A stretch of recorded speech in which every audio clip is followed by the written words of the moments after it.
It was a bitterly cold winter morning, the kind of cold that cuts through even the thickest coat. The road was empty, covered in mist, and silence hung heavy over the snow-covered ground. Now imagine driving through that stillness, when suddenly something catches your eye, a faint shape on the side of the road. A mother dog, shivering against the freezing wind, trying to protect her 4 tiny puppies. Abandoned, alone, and barely hanging on to life. Would you stop? Or would you keep driving, telling yourself it's not your problem? For Daniel Hayes, a lonely trucker in his red Peterbilt, the choice seemed obvious, until his late wife's voice echoed in his mind. Sometimes angels show up where you least expect, but what if this angel led him into something far darker? The fog that morning was thick, thicker than anything Daniel had seen in months. It hung like a blanket, swallowing the headlights of his truck. As he drove down Interstate 95, the world outside felt frozen, wrapped in a ghostly silence. Daniel adjusted his grip on the steering wheel, his rough fingers tightening out of habit. The cab was warm, but he still shivered. Maybe it was the cold, maybe it was something else. It was during these quiet hours that he felt the weight of his loneliness the most. His wife Emily had loved mornings like these. She called them God's hour, when the world felt still and open to miracles. But Daniel didn't believe in miracles anymore. The clock on his dashboard blinked. 6:14 a.m. He had a delivery to make in Portland, and he was already behind. He'd learned long ago, the road waits for no one. Life doesn't either. And then he saw it. At first it was just a shadow, barely visible on the side of the road. Daniel leaned forward, squinting through the fog. Could have been trash. He'd seen plenty, torn bags, broken furniture, even dead animals. Nothing surprised him anymore. Not my problem, he muttered, shaking his head. But as the truck rolled closer, his headlights lit it up. A pale, trembling figure. It wasn't trash, and it definitely wasn't a deer. His heart skipped. He eased off the gas. The truck groaned softly as it slowed. The shape became clear, a dog. Alive. Barely. Daniel's jaw clenched. Damn it, he muttered. His hands hovered over the wheel. This wasn't his issue. He had a job to do, deadlines to meet. His boss wouldn't care about a dog on the side of the road. He could already hear the voice in his head. You're late again, Hayes. The clock doesn't stop just 'cause you want to play hero. The truck kept moving. Daniel glanced in his side mirror. A wave of guilt hit him like a punch. The dog was curled up in the snow, motionless, too still. Then, something moved beside her. Tiny, fragile, puppies. Daniel swore under his breath, gripping the wheel tighter. Keep driving, he told himself. It's not your problem. But the thought wouldn't leave. Emily's voice came back, soft and clear. Sometimes angels show up in the most unexpected places. He groaned, the sound echoing through the empty cab. His eyes flicked back to the road ahead. He had a choice. Keep going, make his delivery and pretend he saw nothing. Or stop, and risk falling behind. Risk everything. For a stray dog and her pups. His stomach twisted. What are you doing, Daniel? He asked out loud, as if trying to argue with himself. You can't save them all. But deep down he knew, if he left them behind, he'd see their faces in his mind all day. No, for the rest of his life. He'd see those trembling little shapes in the snow. Every time he closed his eyes, the truck hissed as he hit the brakes. God damn it, Daniel muttered. He threw the gear into neutral, reached into the glove box for his flashlight, and pushed the door open. The cold slammed into him like a wall, sharp and brutal against his skin. The snow crunched under his boots. As he stepped out onto the roadside, he clicked on the flashlight, the beam cutting through the fog, and casting a pale glow across the frozen ground. Hello? He called out, his voice swallowed by the silence. No answer, just the wind, and the low hum of his truck behind him. He swept the light across the snow, and then he saw her. The dog lay curled in a snowdrift, half buried, Her once golden coat was now dirty and soaked, clumped with frost. Her head lifted weakly. Her deep brown eyes met his. In them, Daniel saw it all: fear, exhaustion, and something else: hope. "Jesus," Daniel whispered. Huddled around her were 4 tiny puppies, their small golden bodies shaking violently from the cold. They looked barely alive. One let out a faint whimper, so soft he could hardly hear it. Daniel knelt down, his knees sinking into the snow. The cold bit through his jeans, but he didn't care. "It's okay, girl," he said gently, extending his hand. "I'm not gonna hurt you." The mother dog didn't move. Her breathing was shallow, her body trembling, like every bit of energy she had gone into keeping her babies alive. Daniel's throat tightened. "You're not gonna make it out here," he murmured. "None of you will." He paused. What was he supposed to do now? He couldn't just throw a stray dog and 4 puppies into his truck. The cab wasn't built for this. And even if he did, then what? He wasn't a vet. He wasn't a hero. But Emily's voice echoed again, soft and insistent. "Sometimes angels show up where you least expect." Daniel exhaled sharply. The decision was made. "All right," he muttered. "Come on." He shrugged off his heavy coat and laid it out on the snow. Carefully, he picked up the first puppy, a tiny, shivering thing that barely filled his hands, and placed it gently on the coat. The mother let out a faint, worried whine, but Daniel met her eyes. "I know, girl," he said softly. "You don't trust me yet, but I'm not leaving you." One by one, he gathered the other puppies, wrapping them up in the coat to keep them warm. Finally, he turned to the mother. She was watching him, her breathing rough but steady. "Come on, girl," Daniel said, patting his leg. She hesitated. "Please," he whispered. "I can't do this without you." As if she understood, the dog pushed herself to her feet. She wobbled but followed him. Snow drifted around them, landing gently in her fur, like a blanket of frost. Daniel opened the passenger door and lifted the puppies up first, placing the bundled coat on the seat. Then he turned back to the mother. "Up you go," he said, grunting as he lifted her into the cab. She was lighter than he expected, too thin. Once inside, she curled protectively around her pups. Her body still shook, but the truck's heater began to warm them. Daniel climbed into the driver's seat and slammed the door shut. He looked at her. Her eyes were half closed, but she was watching him. "You need a name," he murmured, reaching for the gear shift. He thought for a moment, then gave a faint smile. "Lucy. I'll call you Lucy." The dog blinked slowly, and Daniel could have sworn. Her eyes softened. As the truck rumbled to life and rolled forward, something shifted inside him. He was late, off schedule, but for the first time in years, he didn't care. "Sometimes angels show up where you least expect," he said softly as the road stretched ahead, and the fog began to lift. The gas station sat at the edge of nowhere, its old pine tree sign creaking in the wind.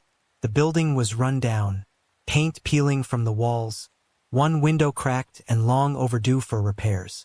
It was the kind of place most travelers passed by, except drivers like Daniel, who knew the quiet stops best. His red Peterbilt truck pulled up beside the lonely pump, the engine sputtering into silence. Inside the cab, Lucy lay curled protectively around her 4 pups, still wrapped in Daniel's coat. The heater had warmed them, but Lucy's eyes stayed alert, flicking toward Daniel with every sound. He sat there for a moment, staring out through the windshield. As the morning fog finally lifted, a sudden knock on the window startled him. "Daniel Hayes, what on earth is this?" It was Rachel Dean, the station attendant, bundled up in a faded green coat and scarf. Her short chestnut hair peeked out beneath a knit hat, and her green eyes sparkled with curiosity. She'd known Daniel for years, back when he and Emily used to stop during long hauls. Daniel rolled the window down and sighed.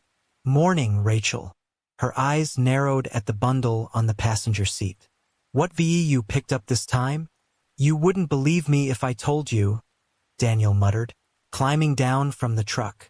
The cold slapped him again, but it didn't compare to what he'd felt earlier that morning. He opened the cab door and gently lifted Lucy out first. She was so light, too light. She flinched, but exhaustion kept her from fighting. Rachel's face changed instantly. Oh my God, is that a dog? She looks half dead. She's not alone, Daniel said, turning back for the puppies. One by one, he handed her the small, trembling bodies. Rachel's expression darkened as she cradled them in her arms. Her breath caught. Where did you find them? Off the side of I-95, Daniel replied, trying not to show the tightness in his chest. In the snow. You did the right thing bringing them here, Rachel said softly. I don't know about that, Daniel muttered, rubbing a hand over his beard. They're half frozen, and I've got no idea what to do next. Let's get them inside, Rachel said quickly. Mike's here. He'll know what to do. The warmth inside the gas station was a sharp contrast to the freezing cold outside. The air smelled faintly of coffee and motor oil, comforting in that small-town kind of way. Mike Carter, the station's longtime mechanic, was hunched over a workbench covered in tools when they walked in. He was a burly man in his early 50s, with grease-stained hands and a constant scowl, though anyone who knew him also knew he had a kind heart. What's all this? Mike grumbled, straightening up as Rachel gently set the puppies down on a blanket. Daniel found them in the snow, she explained. Their mom too. Mike's expression softened the moment he saw them. Jesus, poor things. He knelt down beside the pups, his large hands surprisingly gentle as he checked each one. Lucy lay close by, her tired eyes never leaving her babies. She's skin and bones, Mike muttered, running a hand across her thin fur. How long you think she's been out there? Too long, Daniel replied, arms crossed as he leaned against the wall. Something tugged at him, something he couldn't quite put his finger on. Then Rachel noticed it. Wait a second, she said, crouching next to Lucy and gently brushing the fur away from her neck. There's something here. What is it? Daniel asked, standing up straighter. She held up Lucy's worn leather collar, pointing to a small, faded mark near the buckle. It looked like a logo, circular, with letters barely visible through the grime and age. Mike squinted at it. Looks like she had an owner. That's no stray's collar. Does it mean something? Daniel asked. I don't know, Rachel said, her voice slower now. But then she glanced at the puppies. And back at Lucy. You're not gonna like this, Daniel. What? This isn't the first time. She stood up, her face serious. Last week, someone found 2 golden retrievers abandoned near the old bridge, south of town. Same breed, same condition, starving, weak. And the week before that, another one. Near Route 22. Daniel's brow furrowed. You're saying someone's dumping these dogs? Rachel nodded grimly. Looks that way. Mike cursed under his breath, his hands curling into fists. People like that should be locked up. Yeah, but... Rachel's voice trailed off. She gently stroked Lucy's head. Something about this didn't feel random. This feels planned, like there's something else going on. Daniel opened his mouth to respond, but a low engine rumble outside made them all freeze. Rachel turned quickly toward the window. Did you hear that? Daniel stepped closer to the glass. Through the thinning fog, he spotted a sleek black car idling near the pumps. Its windows were dark, reflecting the pale morning light, making it impossible to see who was inside. The car just sat there, watching. Who the hell is that? Mike asked, his scowl deepening. The car lingered for another few seconds, then suddenly accelerated, its tires crunching across the gravel. As it sped off down the road, Daniel felt a knot tighten in his stomach. You know them? Rachel shook her head. Never seen that car before. Yeah, Mike added quietly, but I've seen one like it. There's been a black car hanging around the shop a couple times this week. Thought it was some lost tourist. Now I'm not so sure. Daniel looked back at Lucy and her puppies. They were still curled up on the blanket, unaware of the tension thick in the room. "What are you saying?" he asked. "I'm saying," Mike replied, voice low and dark, "someone doesn't want folks asking questions about those dogs." A heavy silence fell. Outside, the fog had mostly lifted, but somehow, the air felt even heavier now, like it carried a warning. Daniel glanced back at Lucy. Her eyes were half closed but still watchful, still fiercely protective of her pups. Emily's voice echoed in his head again. "Sometimes angels show up where you least expect." He wasn't sure if this was about angels anymore. But one thing was clear. He was already too far in to turn back now. The red Peterbilt rolled to a stop in front of Anderson Veterinary Clinic. The engine groaned, then went quiet. Daniel stepped out, his breath misting in the icy air. He had driven faster than he had in years. Every second focused, every mile heavy with dread. Inside the cab, Lucy stirred. She lifted her head weakly, sensing her smallest pup was barely hanging on. Daniel scooped the puppies into his coat again and guided Lucy gently to the clinic door. The green-painted entrance creaked open with a soft chime, and the warmth inside hit him like a wave. "Dr. Anderson," Daniel called out, his voice rough. An older man appeared from a side room, white-haired and thin, but steady and alert. Dr. Robert Anderson, the town's vet for as long as Daniel could remember. His sharp blue eyes locked on the bundle in Daniel's arms. His whole posture shifted in an instant. "What happened?" he asked, calm but urgent. "Found them on the highway," Daniel said, kneeling down to place the puppies on the exam table. "The mom's barely hanging on, but it's the smallest one I'm most worried about." Dr. Anderson pulled on his gloves without a second thought. He moved beside the table, eyes narrowing as he examined the weakest pup, its golden fur barely rising and falling with each breath. "This one's in critical shape," he murmured, carefully repositioning it. "Let me see what we're dealing with." Daniel stepped back, his fists opening and closing as the vet checked each puppy. Lucy lay nearby, watching, her eyes wide and full of worry. As if she understood how much her pup's life depended on it, Lucy stayed completely still. Minutes dragged by like hours. Dr. Anderson worked quickly but carefully, listening to heartbeats, checking joints, inspecting gums for signs of circulation. When he reached the smallest puppy, his frown deepened. He gently pressed his stethoscope against the tiny chest and listened closely. "He's severely hypothermic, dehydrated, and weak," Anderson finally said, standing upright. "His heart rate's slow, and his lungs sound rough. Early signs of pneumonia, probably from the cold." He looked at Daniel seriously. "He needs fluids, antibiotics, and a warming protocol. Immediately." Daniel swallowed hard. "Will he make it?" Anderson hesitated. "I won't sugarcoat it. He's hanging by a thread. If we can warm him up slowly, start 4 fluids, and give him oxygen, he has a chance. But it's going to take close monitoring overnight. Treatment has to be aggressive." Daniel rubbed the back of his neck, his mind spinning. "And the cost?" Anderson gave him a look, apologetic but honest. "Just stabilizing him will run between $800 and $1,000. If he needs more oxygen or extended antibiotics, it'll go higher. Full treatment? You're looking at a minimum of $1,500. Daniel froze, staring down at the smallest pup, the runt of Lucy's litter. He had already decided on a name. Ben. Daniel's breath caught. He didn't have $1,500. Trucking paid the bills barely. His savings were just enough for real emergencies. Truck repairs, hospital visits. But what was this if not an emergency? He suddenly remembered a conversation he'd overheard weeks ago at a diner.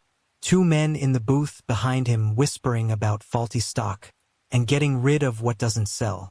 He hadn't thought much of it back then, but now the words clawed at him. Ben had been left to die like garbage, because he was weak, because someone decided he wasn't worth keeping. Daniel's jaw tightened, anger burning in his chest. Helplessness stung behind his eyes. And then, Emily's voice returned. "Sometimes angels show up where you least expect." He took a slow breath, pulled out his worn leather wallet, and opened the emergency fund he'd been saving for months. Without hesitation, he handed a crumpled stack of bills to Dr. Anderson. "Do whatever it takes," Daniel said, his voice low but firm. The vet looked at him for a moment, his expression unreadable, then gave a nod. "I'll get started right away." The next few hours passed in a blur. Dr. Anderson worked tirelessly in the back room. He placed Ben on a veterinary warming mat to slowly raise his body temperature. Too fast, and the shock could kill him. A small catheter went into Ben's leg, dripping warm fluids into his fragile body. A soft stream of oxygen flowed through a mask over his nose to support his struggling lungs. Daniel sat alone in the waiting room, his boot tapping anxiously against the floor. Lucy lay at his feet, head resting on her paws, her tired eyes following every sound coming from the back room. "He's fighting," Anderson said quietly as he returned, peeling off his gloves. "We've stabilized him for now. The next 24 hours are critical. If he makes it through the night, his chances improve." Daniel nodded, throat too tight to speak. He looked down at Lucy. "You hear that, girl? He's a fighter." Lucy lifted her head slightly, meeting his eyes. It was a quiet, shared moment of understanding, a promise that neither of them was giving up. Daniel stayed late into the night. He dozed off in the chair a few times, but each time he jerked awake, the same images flashing through his mind. The black car, the frost-covered puppies, that helpless little body in the snow. At one point, Dr. Anderson brought out a thermos of coffee and sat across from him. "You don't see many truck drivers stop for animals," the vet said gently. Daniel shrugged. "Didn't think I would either." He stared into the swirling black coffee. "But someone left them out there, like they were nothing." Anderson nodded slowly. "You'd be surprised how often it happens. People trying to breed for profit. Puppy mills. Experiments. And when the animals don't come out perfect." He trailed off. "Well, you saw." Daniel looked out the window, his thoughts heavy. "It's disgusting." Anderson leaned back, thoughtful. "You know, it's people like you who give animals like this a chance." Daniel didn't reply. He just sipped his coffee and looked down at Lucy, who had drifted into a restless sleep at his feet. As dawn broke over the clinic, Dr. Anderson stepped into the waiting room, his face tired but hopeful. "He made it through the night," the vet said quietly. "Still not out of the woods. But he's a fighter. We've got him on antibiotics now, and the fluids are helping. We'll keep monitoring him, but I think he's got a shot." Relief washed over Daniel like a wave. He sank back into the chair, his breath shaky. "Thank you, Document." Anderson gave him a small, tired smile. "You're welcome. But if he pulls through, it's because of you." Daniel looked at Lucy, then toward the back room, where little Ben was still fighting for his life. "No," Daniel murmured. "It's because of him." Emily's words echoed one last time in his mind. Sometimes angels show up where you least expect. He smiled faintly. Maybe she'd been right all along. The morning sun did little to warm the cold that still clung to Pine Tree Station. Outside, frost sparkled on the ground under the weak light. Inside the small gas station, the hum of an old heater filled the quiet room. Daniel sat hunched at a corner table, nursing his third cup of coffee. His red Peterbilt truck was parked just outside, steam rising from the hood like a silent warning in the icy air. Lucy lay curled at his feet, her golden fur now clean but still thin. For the first time, her body looked at rest. The 3 healthier puppies were swaddled in old blankets, huddled inside a box nearby. Their tiny chests rose and fell in soft, steady rhythm. Only one was missing, Ben. He was still at Dr. Anderson's clinic, still fighting for his life. Daniel stared into his coffee, the swirling black reminding him of the storm in his mind. Something about all of this felt bigger, darker than just a family of dogs left to die. He thought again of those men in the diner, their quiet voices talking about faulty stock, getting rid of what didn't sell. His gut twisted. Across the counter, Rachel's voice broke the silence. She was on the phone, speaking quickly but softly. No, I'm sure of it, Janet. Golden retrievers. Young ones, too. The collar's got a mark on it. Faded, but it's there. Yeah. I'll send a picture.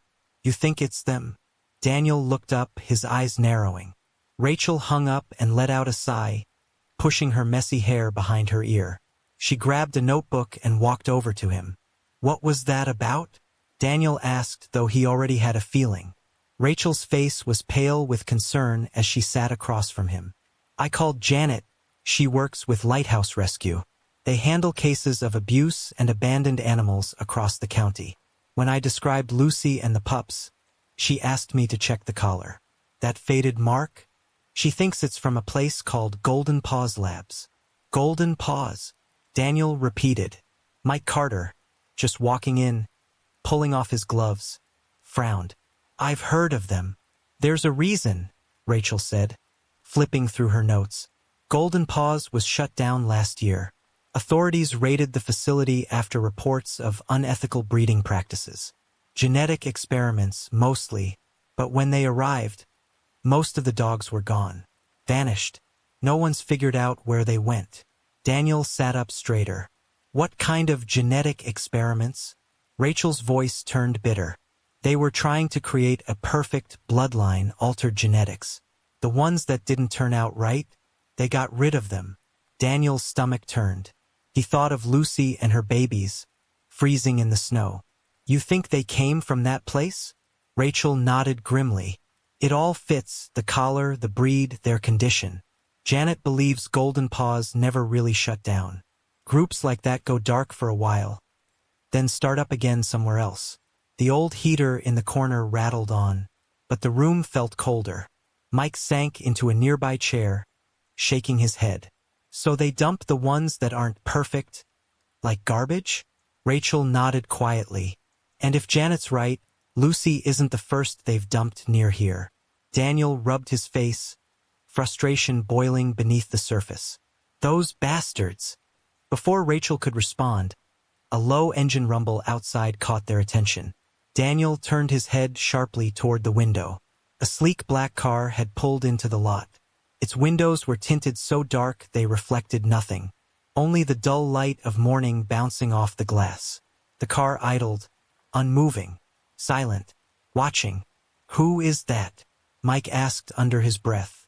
Daniel didn't answer. He stepped toward the window, instincts flaring.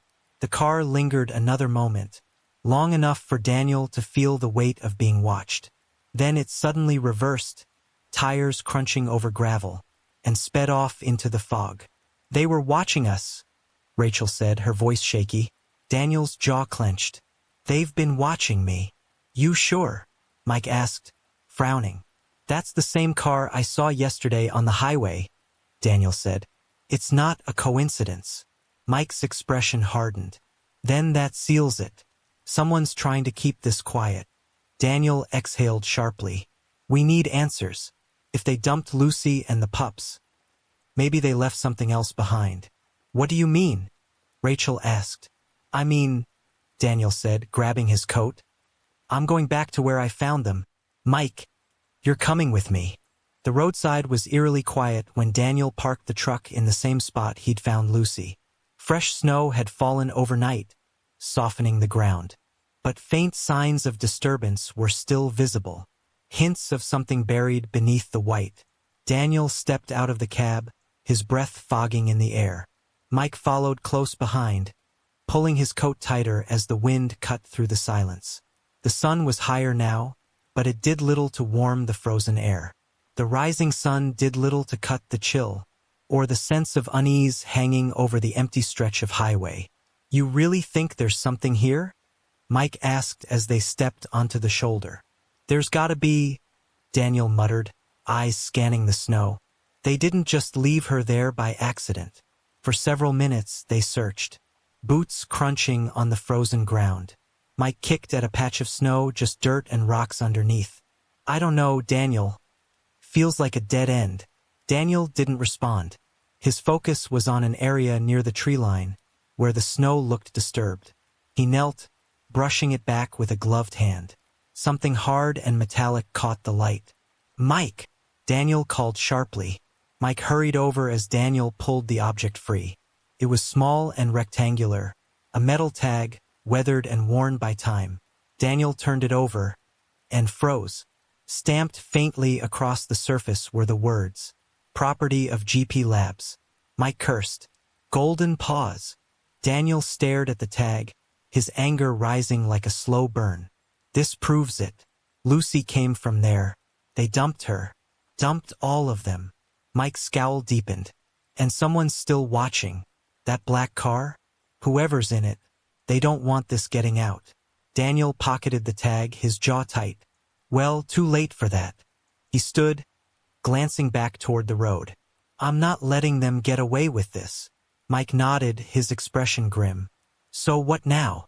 Daniel looked toward his truck, where Lucy waited in the cab. The cold wind howled down the highway, carrying with it the weight of unfinished business.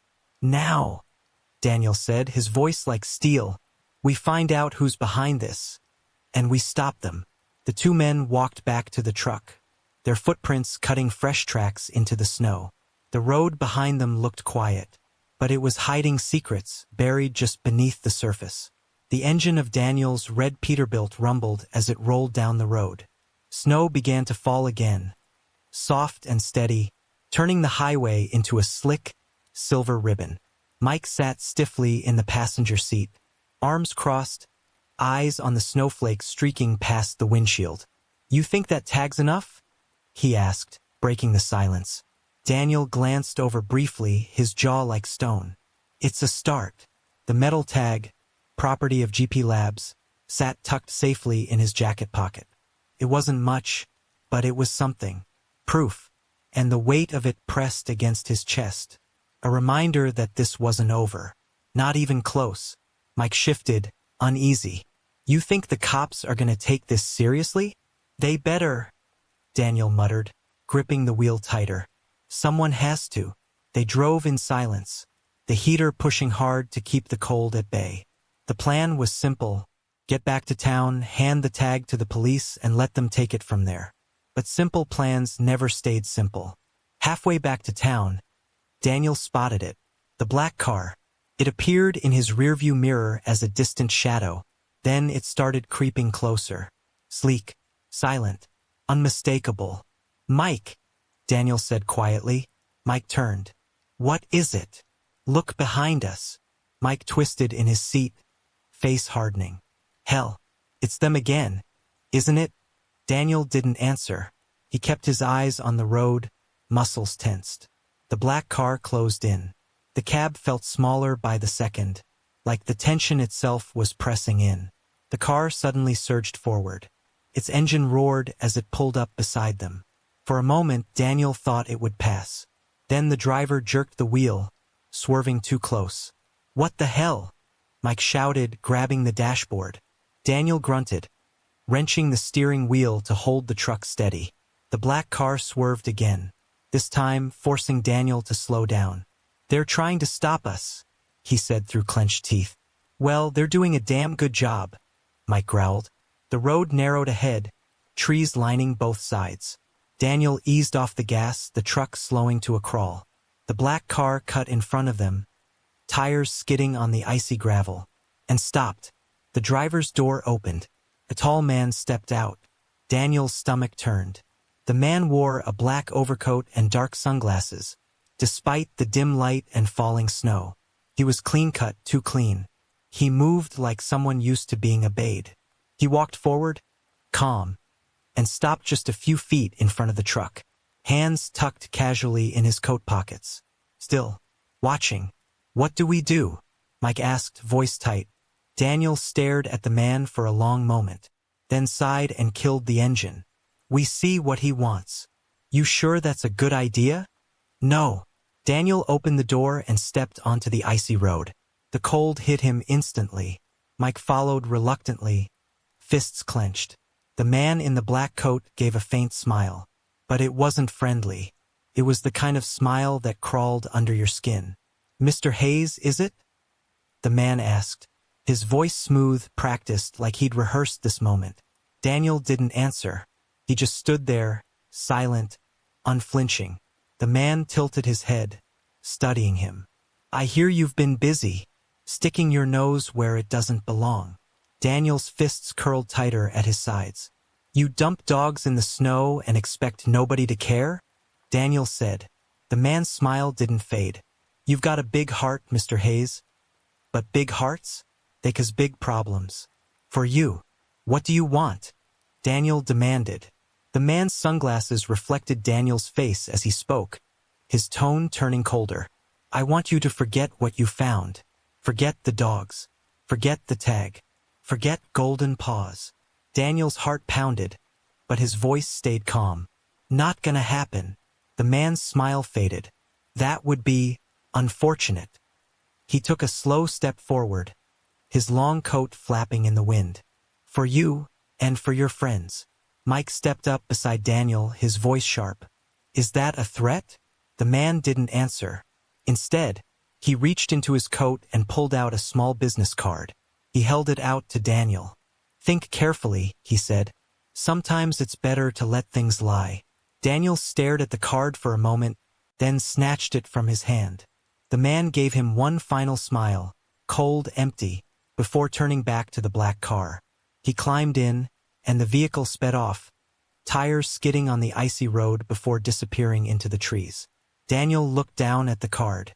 It was blank except for a phone number printed in black ink. Mike let out a breath, misting in the cold. "Who the hell was that?" "Trouble," Daniel muttered, crumpling the card in his fist. By the time they reached the police station, the sun was dipping behind thick gray clouds. Long shadows stretched over the snowy streets. The station was small. A few squad cars sat parked outside. Inside, it smelled of old coffee and wood. A space heater hummed in the corner.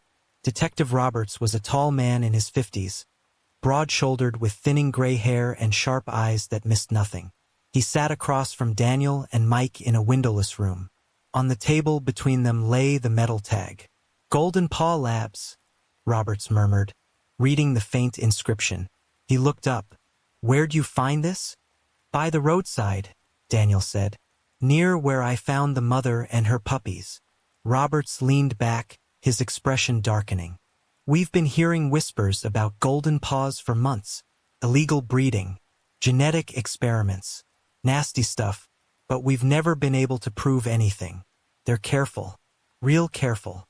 "Well, not careful enough," Daniel replied. "Lucy and her pups came from that place. And someone doesn't want us asking questions." He paused. "A man in a black car stopped us on the road, told me to drop it." Robert's brow furrowed. "Did he give a name?" "No, just a card with a number." Daniel handed it over. Roberts took it, examining the card with a grimace. "This just got a lot bigger," he muttered. He slipped the card and tag into an evidence bag. "We'll open the investigation immediately. But I'll warn you now, if Golden Paws is still operating, they won't go down without a fight. You should be careful." Daniel met his gaze. "I'm not backing down." Roberts nodded once. "Good, because this tag, it might be the key to exposing everything." As they left the station, snow began falling again, light and steady. Daniel shoved his hands into his coat pockets, walking toward the truck with Mike at his side. His mind was heavy with everything that had happened. "They won't stop, will they?" Mike asked quietly. "No," Daniel replied, looking up at the gray sky. "But neither will we." Lucy was waiting in the cab. Her eyes were calm, but alert, like she understood that something bigger was happening. Daniel opened the door and climbed in. His resolve was sharp now, like the ice-covered road. Whoever was behind Golden Paws, they'd picked the wrong man to threaten. The next morning was colder than ever, but something had changed. For the first time in weeks, Daniel felt like the weight on his chest had started to lift. Outside Dr. Anderson's clinic, the sun peeked faintly through the clouds, its pale glow stretching over the snow-covered street. Daniel stood beside his red Peterbilt, hands stuffed deep in his coat pockets. Lucy sat next to him. Her golden fur was clean and soft again. She looked stronger now, though her eyes kept scanning, always searching for her pups. The smallest one, Ben, was still inside. The night before had been rough. Pneumonia in a pup that young. It was a brutal fight. But Ben had made it. Dr. Anderson called him a miracle. But Daniel knew it was more than that. Sometimes angels show up where you least expect. Emily's voice echoed gently in his mind. As the clinic door creaked open, Dr. Anderson stepped out, his white coat dusted with fur. In his arms, wrapped snug in a towel, was Ben. Daniel's heart jumped at the sight. Ben's fur looked brighter, his breath stronger. His tiny head turned toward Daniel like he recognized him. And for a moment, Daniel forgot the cold completely. "He's going to be fine," Dr. Anderson said with a warm, tired smile. "He's still got a long road ahead, but he's a fighter, like his mom." Daniel stepped forward, hands gentle as he took Ben into his arms. "Thanks, Doc. You saved him." Dr. Anderson shook his head. "You saved him, Daniel. You and Lucy." Daniel looked down at Ben, who let out a small, content sigh as he nestled into his coat. Behind him, Lucy wagged her tail, just a little. Her eyes were soft, full of trust. For the first time, she didn't look afraid. It wasn't until late afternoon that the news broke at Pine Tree Station. The old radio behind the counter crackled with a special report. Sarah Parker stood frozen, her hand wrapped tightly around a coffee cup as the broadcaster's voice filled the room. Breaking news. Police have raided an illegal breeding and research facility operating under the name Golden Paws. Investigators uncovered evidence of inhumane genetic experiments on dogs, discarded if they failed to meet specific criteria. Several arrests have been made, and authorities believe this is part of a much larger network. Mike let out a low whistle as he leaned against the counter, grease still on his hands. "Well, I'll be damned. They actually did it." Sarah's eyes were wide, her voice just a whisper. "They shut them down." Outside, the familiar rumble of Daniel's red truck echoed through the parking lot. As he stepped inside, the bell above the door jingled. Everyone turned. In his arms, wrapped snug in a blanket, was Ben, his tiny head poking out, letting out a soft, squeaky bark. Sarah smiled, tears shining in her eyes. "He made it." Daniel looked down at the pup and nodded. "Yeah, he made it." Mike grunted, breaking into a rare grin. "Tough little guy, just like his owner." Daniel shook his head, smiling despite himself. "I'm not his owner, just someone who didn't look away." "Maybe," Sarah said, "but it's because of you this is over. Those people are going to pay." Daniel's expression darkened. He thought of the black car, the man in the coat, the warning. They told him to stop digging. But he hadn't. He couldn't. "This isn't about me," he said finally, glancing down at Lucy, who sat patiently at his feet. "It's about them. They deserve a second chance." That evening, Daniel stood in front of his small, single-story home at the edge of town. The snow-covered yard felt emptier than ever until he opened the door. Ben was cradled in one arm, and Lucy followed close behind. Her 3 other pups waddled in after her, clumsy and curious. Inside, the house was still, too quiet. For years, it had been that way. No laughter, no warmth, only the fading echo of Emily's voice and the silence that followed her absence. But now, by the fireplace, Lucy curled up with her pups tucked close around her. And Daniel realized the silence didn't feel so heavy anymore. He gently set Ben beside his siblings, where the pup nestled into the warmth of his family. Daniel watched them, chest tight. "You've got a home now," he whispered. Not to them, really. More to himself. Lucy lifted her head. Her deep brown eyes met his. There was no fear left in them, only gratitude. Daniel stepped back and sank into his old recliner. The springs groaned beneath his weight. He looked at the worn photo of Emily on the mantel, and he smiled faintly. "You were right," he said softly. "Sometimes angels show up where you least expect." The days that followed were brighter. News of the Golden Paws raid spread fast, and Daniel's role in uncovering the truth became a quiet legend around town. People stopped him on the street to thank him. He never took credit. He always said it was the dogs who'd saved themselves. Ben grew stronger by the day. Though still smaller than his siblings, he was full of energy. Chasing them around the living room like those cold days in the snow had never happened.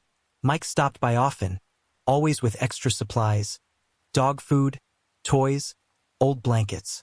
Sarah brought treats and fresh pies, doting on the puppies like they were her own. And for the first time in years, Daniel didn't feel alone. One evening, as the sun dipped behind the horizon, Daniel stood on the porch with a hot mug of coffee in his hands. Lucy sat beside him, her eyes locked on the yard, where her pups tumbled over each other in a messy game of tag.